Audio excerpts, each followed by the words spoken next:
أنا العبد الذي جنوبا وصدته الأماني.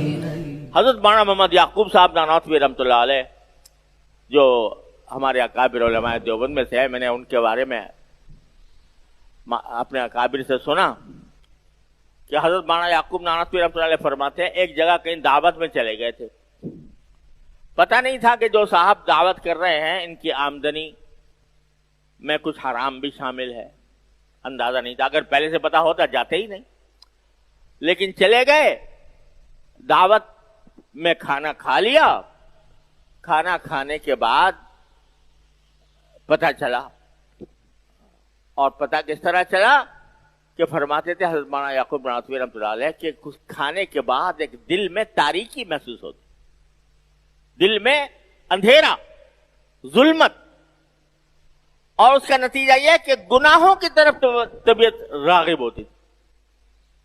اب اتنا بڑا عالم، اتنا بڑا ولی اللہ، اس کو وہ کہتے ہیں میرے بار بار دل میں گناہ کی رغبت پیدا ہوتی تھی، گناہ کی طرف میلان پیدا ہوتا تھا. کس وجہ سے؟ کہ وہ لقمہ کہیں حرام کا چلا گیا، حرام آمدنی کا چلا گیا، اگرچہ نادانی میں چلا گیا، پتہ نہیں تھا، لیکن پھر بھی اس حرام لقمے کی ظلمت اتنی تھی کہ بار بار گناہ کا تقاضا پیدا ہوتا تھا. یہ ظلمت ہوتی ہے حرام کی، حرام کھانے کی ظلمت یہ ہوتی ہے پہلی بات کہ دل میں گناہوں کے تقاضے پیدا ہوتے ہیں، نیکیوں کی طرف سے رغبت ختم ہو جاتی ہے اور گناہوں کی طرف رغبت بڑھ جاتی ہے، اور اس کے نتیجے میں انسان اللہ بچائے گناہوں میں مبتلا ہوتے چلا جاتا ہے. یہ خاصیت ہے حرام کی. اور حلال کی خاصیت کیا ہے کہ حلال جب آدمی کھا رہا ہو چاہے تھوڑا ہی ہو لیکن حلال ہو تو اس کے کھانے کے نتیجے میں نیکیوں کی طرف رغبت ہوتی ہے. یا جو رسول کلوا من الطیبات واعملوا صالحا، حلال چیزیں کھاؤ اور نیک عمل کرو، یعنی وہ حلال چیزیں تمہیں خود بخود آمادہ کریں گی کہ نیکی کے اعمال کرو. تو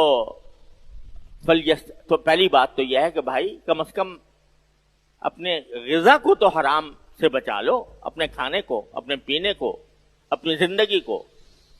جس چیز سے تمہارا جسم نشو و نما پا رہا ہے، جس چیز سے تمہارے جسم میں اضافہ ہو رہا ہے، وہ کم از کم حلال کی ہو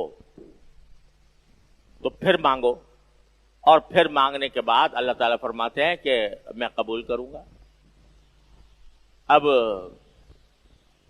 اگر وہی دینے کی چیز ہوگی دے دوں گا، نہیں ہوگی تو کوئی بہتر چیز دے دوں گا. تو اس وجہ سے فرمایا کہ جو فلیستجیبوا لی، میری پکار کو بھی تو تم سنو اور میرے احکام پر بھی تو تم عمل کرو، لعلہم یرشدون. اس کا نتیجہ یہ ہوگا کہ تم رشد اور ہدایت کے راستے پر آ جاؤ. آپ سے گزارش ہے کہ آپ چینل کو سبسکرائب کریں، اس ویڈیو کو لائک کریں اور شیئر کرنا نہ بھولیں. السلام علیکم ورحمۃ اللہ وبرکاتہ.